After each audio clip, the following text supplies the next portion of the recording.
Hello दोस्तों, मैं वैशाली लोधी और स्वागत करती हूँ आप सभी का आपके ही अपने यूट्यूब चैनल फ्री एजुकेशन पर। तो दोस्तों, आज के इस वीडियो लेक्चर में हम आधुनिक भारत के जितने भी प्रमुख आंदोलन हैं, घटनाएं हैं और समझौते हैं, इस टॉपिक को कवर करने वाले हैं। क्योंकि इस टॉपिक से 1 से 2 क्वेश्चन जो है ये आपके एग्जाम में पूछे जा रहे हैं और ये जो क्वेश्चन है इनसे जो प्रमुख आंदोलन वगैरह हैं कुछ डीप ही क्वेश्चन पूछे जा रहे हैं। तो इस टॉपिक से बनने वाले ऐसे सभी इंपॉर्टेंट क्वेश्चन को मैंने इस वीडियो लेक्चर में कवर किया है और सभी क्वेश्चन को दोस्तों हम डिस्कस करने वाले हैं डिटेल में विद एक्स्ट्रा फैक्ट के साथ में।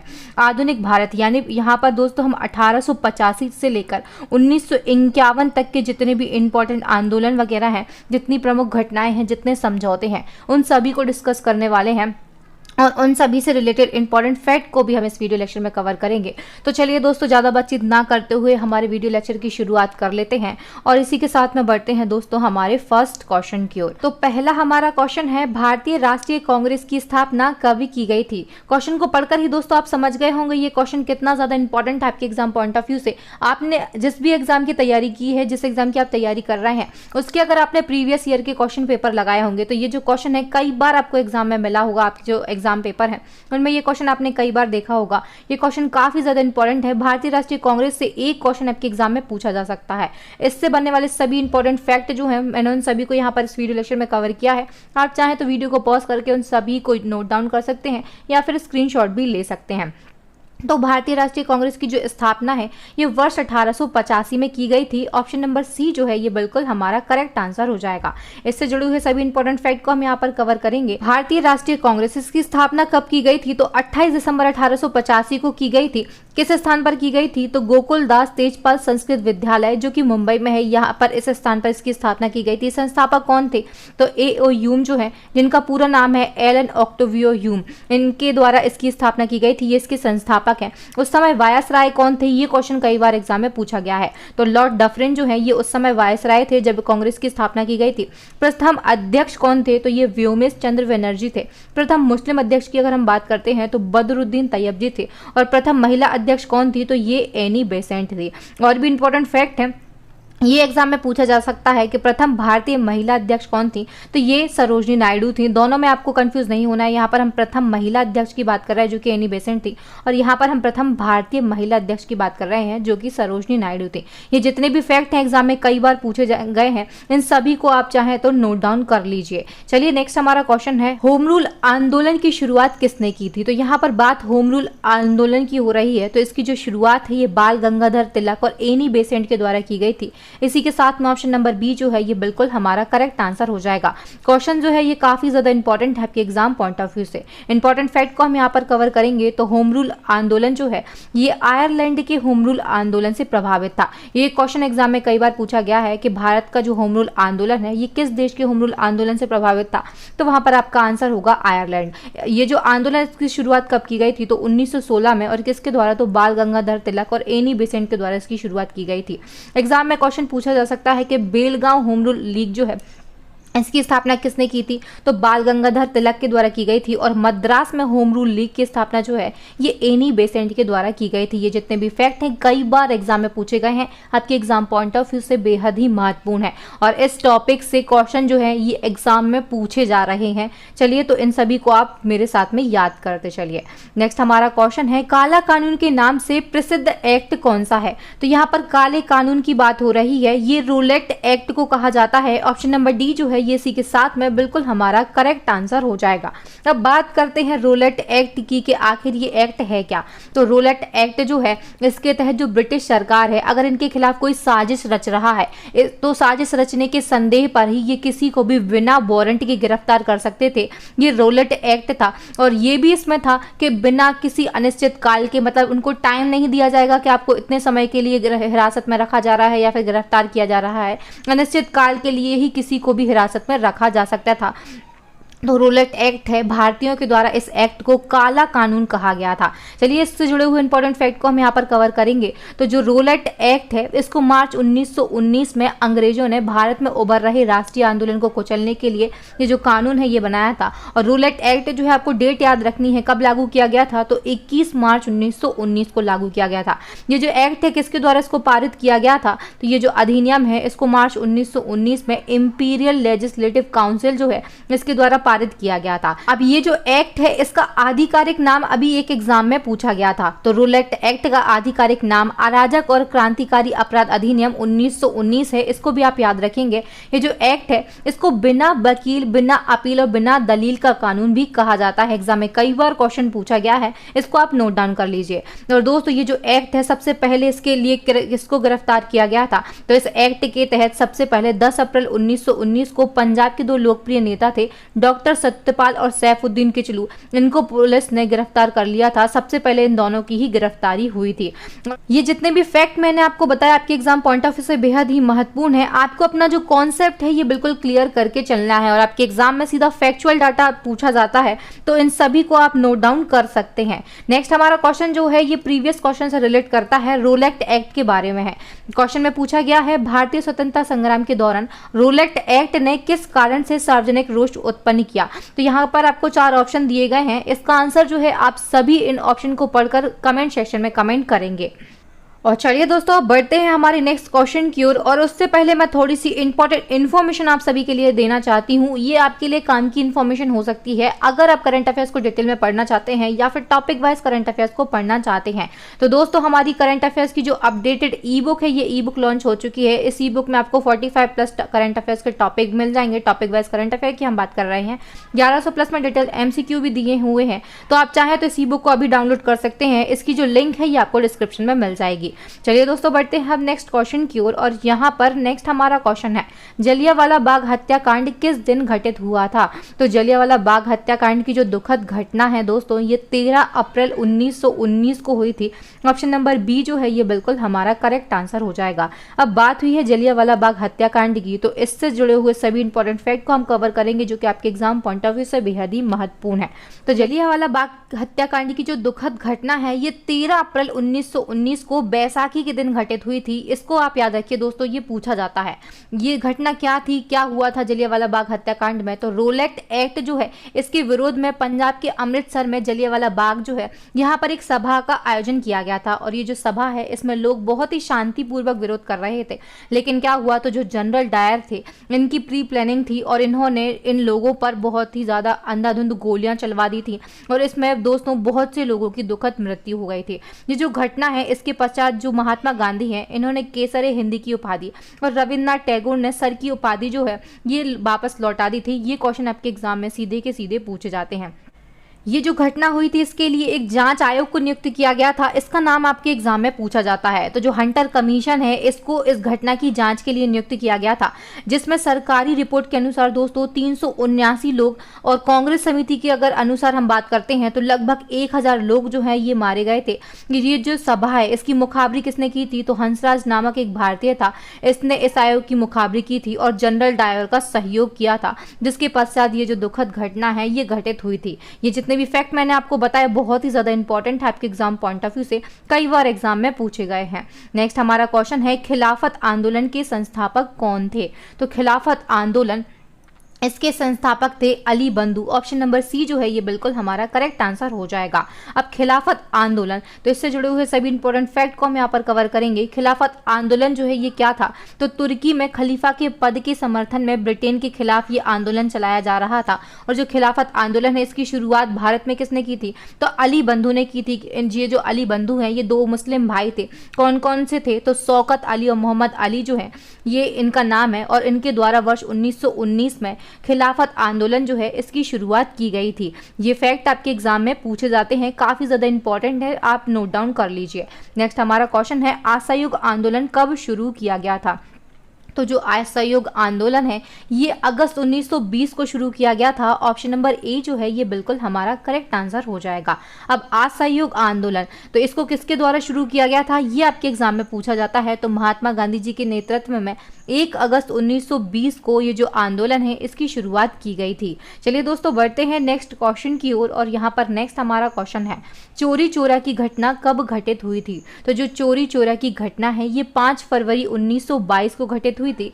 इसी के साथ में ऑप्शन नंबर ए जो है ये बिल्कुल हमारा करेक्ट आंसर हो जाएगा। दोस्तों जिन भी क्वेश्चन के आंसर आपको पहले से पता है आप वीडियो को पॉज करके उन सभी को कमेंट सेक्शन में कमेंट करते चलिए। तो दोस्तों ये जो चोरी चोरा की घटना है ये 5 फरवरी 1922 को हुई एक बहुत ही हिंसक घटना थी, जिसके कारण जो गांधी जी थे इन्होंने असहयोग आंदोलन को वापस ले लिया था। मैंने आपको प्रीवियस क्वेश्चन में बताया है कि असहयोग आंदोलन जो है इसकी शुरुआत किसके द्वारा की गई थी, तो गांधी जी के द्वारा की गई थी। कब, तो 1 अगस्त 1920 को की गई थी। और ये जो चोरी चोरा की हिंसक घटना हुई थी इसी आंदोलन के कारण हुई थी। कब हुई थी, तो 5 फरवरी 1922 को हुई थी।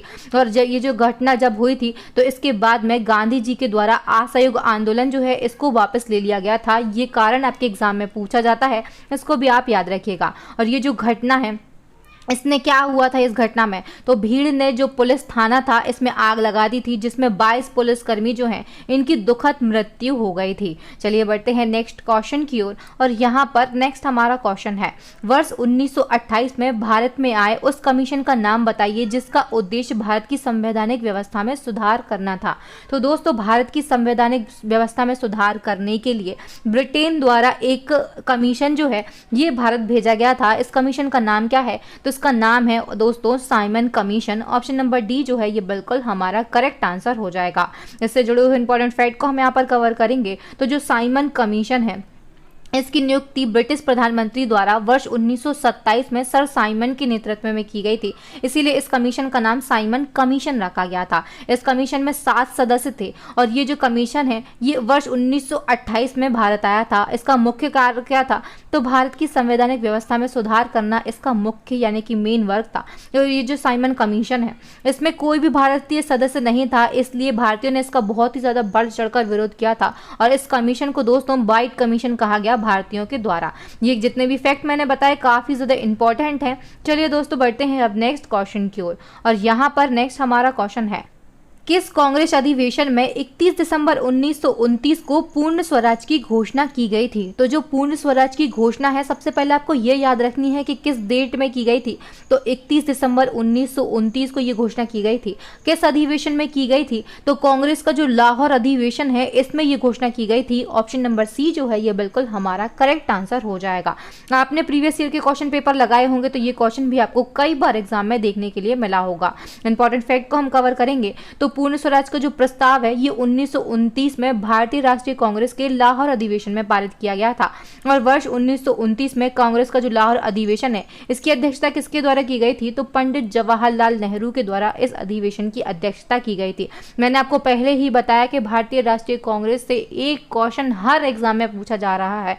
तो यहाँ पर मैंने जितने भी फैक्ट है जो है कवर किए हैं ये कहीं ना कहीं एज अ क्वेश्चन आपके एग्जाम हॉल में पूछे गए हैं, या फिर पूछे जाने की जो प्रोबेबिलिटी है ये बहुत ही ज़्यादा है। चलिए दोस्तों बढ़ते हैं अब नेक्स्ट क्वेश्चन की ओर, और यहाँ पर नेक्स्ट हमारा क्वेश्चन जो है ये भी काफ़ी ज़्यादा इंपॉर्टेंट है आपके एग्जाम पॉइंट ऑफ व्यू से। क्वेश्चन में कहा गया है कि साविनय अवज्ञा आंदोलन कब शुरू किया गया था। तो साविनय अवज्ञा आंदोलन जो है ये 12 मार्च 1930 को शुरू किया गया था। ऑप्शन नंबर बी जो है ये बिल्कुल हमारा करेक्ट आंसर हो जाएगा। सभी इंपॉर्टेंट फैक्ट को हम यहाँ पर कवर करेंगे। तो जो साविनय अवज्ञा आंदोलन है इसकी शुरुआत किसके द्वारा की गई थी, तो महात्मा गांधी जी के नेतृत्व में की गई थी। कब की गई थी, तो 12 मार्च 1930 को दांडी मार्च के साथ में ये जो आंदोलन है ये शुरू किया गया था। दोस्तों ये जो आंदोलन है साविनय अवज्ञा आंदोलन, इसका कारण क्या था इसको हम जान लेते हैं। तो बात है 31 जनवरी 1930 की। इस समय गांधी जी के द्वारा जो वायसराय थे उस समय लॉर्ड इरविन, इनके समक्ष में 11 सूत्रीय मांगे रखी गई थी। और जो लॉर्ड इरविन थे उस समय वायसराय थे ये हमारे भारत के, और इन्होंने गांधी जी की इन 11 सूत्रीय मांगों को मना कर दिया था, अस्वीकार कर दिया था। इसका परिणाम क्या था, तो इसका जो परिणाम था ये साविनय अवज्ञा आंदोलन था। जब इन 11 सूत्रीय मांगों को लॉर्ड इरविन के द्वारा अस्वीकार कर दिया तो गांधी जी जो है इन्होंने साविनय अवज्ञा आंदोलन की शुरुआत कर दी थी। चलिए दोस्तों, जान लेते हैं कि गांधी जी के द्वारा ये 11 सूत्रीय मांगे क्या थी। तो पहली मांग जो थी, इसमें भूमि कर पे 50% की कमी की जाए। दूसरी मांग के अनुसार नमक कर जो था, इस पर नमक पर जो एकाधिकार था सरकार का, इसको खत्म करने की बात की गई थी। तीसरी जो मांग थी, इसमें तटीय संचार पर भारतीयों के लिए आरक्षण दिया जाए। चौथी के अनुसार रुपया स्थगन जो है, इसके विनिमय अनुपात को कम किया जाए। पांचवी मांग रखी गई थी, सरकार जो है ये देसी कपड़ा उद्योगों को संरक्षण प्रदान करे। पांचवी मांग में सैन्य खर्च पर 50% की कमी की जाए। छठवीं मांग के अनुसार जो सिविल प्रशासन है, इस पर होने वाले खर्च जो है, इसमें 50% की कमी की जाए। आगे बात करते हैं तो आगे इन्होंने मांग रखी थी कि जो मादक द्रव्य हैं, इन पर पूर्णतः रोक लगाई जाए। सभी सार्वजनिक कैदियों को रिहा कर दिया जाए और जो सीआईडी है, इसमें परिवर्तन किया जाए। और अंतिम जो मांग थी, इसमें आर्म्स एक्ट में परिवर्तन, जिससे नागरिक जो है ये अपनी सुरक्षा के लिए हथियार रख सकें, इसकी मांग की गई थी। और दोस्तों, ये जो मांगे हैं, इनको अस्वीकार कर दिया गया था लॉर्ड इरविन के द्वारा। गांधी जी जो थे, इन्होंने लगातार 41 दिन तक अपनी इन मांगों पर सरकार की प्रतिक्रिया का इंतजार किया, लेकिन सरकार ने इन पर कोई भी सकारात्मक प्रतिक्रिया नहीं दी और इसको अस्वीकार कर दिया। और बाद में 21 मार्च को दांडी मार्च के साथ में गांधी जी ने सविनय अवज्ञा आंदोलन की शुरुआत कर दी थी। चलिए दोस्तों, बढ़ते हैं नेक्स्ट क्वेश्चन की ओर। और यहाँ पर नेक्स्ट हमारा क्वेश्चन है, प्रथम गोलमेज सम्मेलन किस स्थान पर आयोजित किया गया था? तो जो प्रथम गोलमेज सम्मेलन है, ये आयोजित किया गया था लंदन में। ऑप्शन नंबर बी जो है, ये बिल्कुल हमारा करेक्ट आंसर हो जाएगा। गोलमेज सम्मेलन, इससे जुड़े हुए सभी इंपॉर्टेंट फैक्ट को हम कवर करेंगे। तो गोलमेज सम्मेलन जो है, ये किसके द्वारा किए गए? तो अंग्रेज सरकार के द्वारा किए गए। और किस लिए किए गए? तो भारत में संवैधानिक सुधारों पर चर्चा करने के लिए। कुल में 3 गोलमेज सम्मेलन हुए हैं और तीनों गोलमेज सम्मेलन का जो आयोजन है, ये कहाँ पर किया गया? तो ये लंदन में किया गया था। इसको भी आप याद रखिएगा। जो भीमराव अंबेडकर हैं, इन्होंने तीनों गोलमेज सम्मेलन में भाग लिया था। क्वेश्चन कई बार एग्जाम में पूछा गया है। और एक और क्वेश्चन पूछा जाता है कि दूसरा गोलमेज सम्मेलन जो है, इसमें महिला प्रतिनिधि के रूप में किसने भाग लिया था? तो जो सरोजिनी नायडू हैं, इन्होंने महिला प्रतिनिधि के रूप में भारत की ओर से भाग लिया था। ये हिस्सा बनी थी इसका। और केवल दूसरा गोलमेज सम्मेलन ऐसा था जिसमें महात्मा गांधी के द्वारा इसमें अध्यक्षता की गई थी। प्रथम गोलमेज सम्मेलन जो है, ये 12 नवंबर 1930 को हुआ था। द्वितीय गोलमेज सम्मेलन 7 सितंबर 1931 को हुआ था। और तृतीय गोलमेज सम्मेलन जो है, ये 17 नवंबर 1932 को आयोजित किया गया था।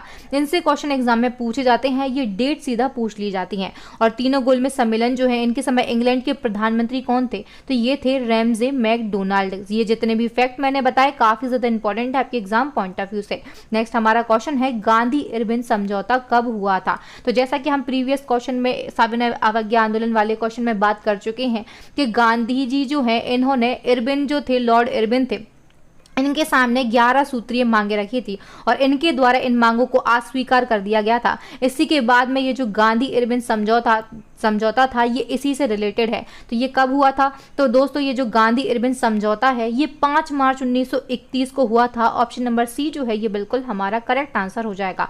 इससे जुड़े हुए इंपॉर्टेंट फैक्ट को कवर करेंगे और जानेंगे गांधी इरविन समझौता क्या है। तो जो गांधी इरविन समझौता है, ये कब हुआ था? तो 5 मार्च 1931 को हुआ था। किस किस के मध्य हुआ था? तो महात्मा गांधी और लॉर्ड इरविन के द्वारा ये एक राजनीतिक समझौता था। ये जो समझौता है, इसका उद्देश्य क्या था? तो गोलमेज सम्मेलनों में भारतीय राष्ट्रीय कांग्रेस की भागीदारी को शामिल करना, ये इसका उद्देश्य था। और दोस्तों, ये जो समझौता है, इसमें इरविन की शर्तें क्या थी? तो सविनय अवज्ञा आंदोलन जो गांधी जी के द्वारा चलाया गया था, इसको समाप्त कर दिया जाए। कांग्रेस जो है, ये गोलमेज सम्मेलन में भाग लेने के लिए लंदन आए और ब्रिटिश सामान का जो बहिष्कार भारतीयों के द्वारा किया जा रहा था, ये बहिष्कार ना किया जाए। ये लॉर्ड इरविन की शर्तें थी। और इसमें महात्मा गांधी जी की शर्तें क्या थी? तो इन्होंने वही वापस 11 सूत्रीय मांगे जो हैं, ये लॉर्ड इरविन के सामने रखी थी। चलिए दोस्तों, बढ़ते हैं अब नेक्स्ट क्वेश्चन की ओर। और यहाँ पर नेक्स्ट हमारा क्वेश्चन है, पूना पैक्ट किस किस के बीच में हुआ था? तो जो पूना पैक्ट है, ये डॉक्टर अंबेडकर और महात्मा गांधी जी के मध्य में हुआ था। ऑप्शन नंबर सी जो है, ये सी के साथ में बिल्कुल हमारा करेक्ट आंसर हो जाएगा। इंपॉर्टेंट फैक्ट को हम यहाँ पर कवर करेंगे। तो पूना पैक्ट, तो ये जो समझौता है, पूना पैक्ट जो है, ये कहाँ पर हुआ था? तो पुणे की यरवदा सेंट्रल जेल में हुआ था। कब हुआ था? तो 24 सितंबर 1932 को हुआ था। किस किस के मध्य में हुआ था? तो ये हम क्वेश्चन में ही जान चुके हैं। ये जो समझौता है, ये डॉक्टर भीमराव अंबेडकर और गांधी जी के बीच में हुआ था। अब ये जेल की बात यहाँ पर क्यों की गई है, जेल में क्यों हुआ था ये समझौता, इसका हम कारण जान लेते हैं। तो गांधी जी द्वारा जो सविनय अवज्ञा आंदोलन है, इसको वापस नहीं लिया गया था। ये आंदोलन चलाया जा रहा था और इसी के संदर्भ में जो ब्रिटिश सरकार है उसने गांधी जी को हिरासत में लिया और पुणे की यरवदा जेल में उनको रखा गया था।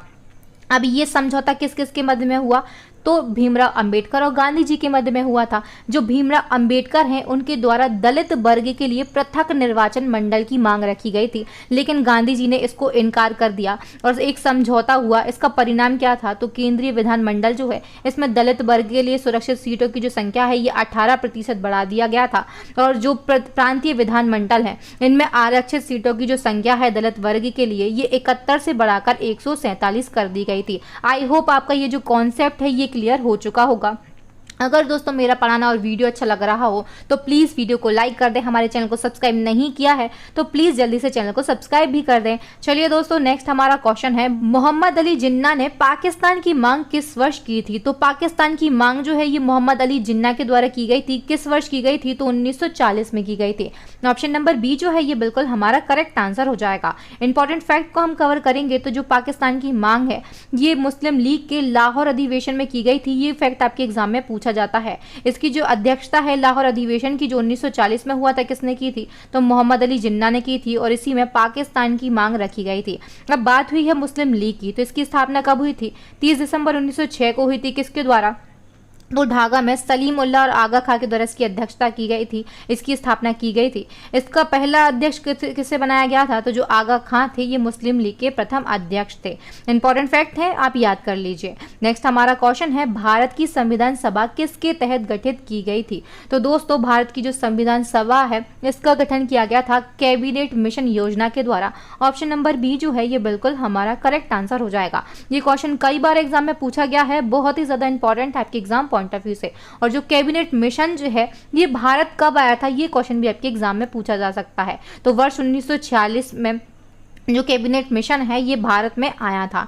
नेक्स्ट क्वेश्चन की ओर बढ़ते हैं और यहाँ पर नेक्स्ट हमारा क्वेश्चन है, माउंटबेटन योजना किस वर्ष प्रस्तावित की गई थी। तो जो माउंटबेटन योजना है ये 1947 में प्रस्तावित की गई थी। ऑप्शन नंबर डी जो है ये बिल्कुल हमारा राइट आंसर हो जाएगा। इंपॉर्टेंट फैक्ट को हम कवर करेंगे तो जो माउंटबेटन योजना है ये 3 जून 1947 को लॉर्ड माउंटबेटन ने भारत में विभाजन की योजना सामने रखी थी। ये योजना क्या थी, तो भारत के विभाजन की, यानी भारत को भारत और पाकिस्तान में विभाजित किया जाना था इस योजना के तहत। और ये जो योजना है ये ब्रिटिश सरकार ने जुलाई 1947 में भारतीय स्वतंत्रता अधिनियम 1947 को पारित किया, और इसी का परिणाम था कि जो भारत है इसको भारत और पाकिस्तान में विभाजित कर दिया गया था। आपसे एग्जाम में क्वेश्चन पूछा जाता है कि जो भारत है इसका स्थापना दिवस क्या है, तो 15 अगस्त 1947 को ये अपना स्वतंत्रता दिवस मनाता है, और पाकिस्तान जो है ये एक दिन पहले ही 14 अगस्त 1947 को अपना स्थापना दिवस मनाता है। नेक्स्ट हमारा क्वेश्चन है, भूदान आंदोलन किसके द्वारा शुरू किया गया था। तो जो भूदान आंदोलन है ये शुरू किया गया था विनोबा भावे के द्वारा। ऑप्शन नंबर ए जो है ये बिल्कुल हमारा करेक्ट आंसर हो जाएगा। अब ये आंदोलन क्या है, तो हमारा देश जो है ये उस समय स्वतंत्रता प्राप्त कर चुका था, और ये बात है 1951 की जब भूदान आंदोलन को शुरू किया गया था। और विनोबा भावे जो है इन्होंने देश के छोटे किसानों के पास बिल्कुल भी ज़मीन वगैरह नहीं बची थी, कोई भी कृषि का भाग नहीं था, भूमि नहीं थी, और देश के जो ज़मींदार हैं उनके सामने ये आंदोलन रखा था कि जो देश के बड़े ज़मींदार वगैरह हैं वो भूमि को इन छोटे किसानों को दान करें। इसलिए इस आंदोलन की शुरुआत की गई थी। किसके द्वारा की गई थी, तो विनोबा भावे के द्वारा की गई थी। इस आंदोलन के बाद में दोस्तों देश के बहुत से जो ज़मींदार थे उन्होंने भूमि का दान किया, और सबसे पहले रामचंद्र रेड्डी जो हैं इन्होंने सबसे पहले भूमि को दान में दिया था, भूदान किया गया था। चलिए दोस्तों बढ़ते हैं नेक्स्ट एंड लास्ट क्वेश्चन की ओर, जो कि आप सभी के लिए चैलेंजिंग क्वेश्चन है। ये जो क्वेश्चन है ये मेरी प्रीवियस वीडियो जो लास्ट 6 मंथ की वीडियो है उससे लिया गया है। अगर आपने वीडियो को नहीं देखा है तो आप हमारी प्लेलिस्ट में जाकर उस वीडियो को देख सकते हैं। और क्वेश्चन में कहा गया है कि औद्योगिक डिकार्बनाइजेशन शिखर सम्मेलन का उद्घाटन कहाँ पर किया गया था। तो ये जो शिखर सम्मेलन का उद्घाटन है इससे जुड़े हुए इंपॉर्टेंट फैक्ट को भी आप वहाँ पर कमेंट सेक्शन में कमेंट कर सकते हैं। चलिए दोस्तों वीडियो को देखने के लिए आप सभी का बहुत बहुत धन्यवाद। अगर वीडियो अच्छा लगा हो तो प्लीज़ वीडियो को लाइक करें, से ज़्यादा से ज़्यादा शेयर करें। अभी तक आपने हमारे चैनल को सब्सक्राइब नहीं किया है तो प्लीज़ चैनल को सब्सक्राइब कर लें, साथ ही बेल आइकन पर जरूर क्लिक करें ताकि हमारे आने वाले वीडियोस के जो नोटिफिकेशन है वो टाइम टू टाइम और सबसे पहले आप सभी को मिल सकें। मोर वीडियोस के लिए, इसी तरीके की इन्फॉर्मेटिव वीडियोस के लिए दोस्तों आप हमारी प्लेलिस्ट को भी विजिट करें। थैंक यू फ्रेंड्स, मिलते हैं नेक्स्ट वीडियो में। तब तक के लिए आप सभी का बहुत बहुत धन्यवाद।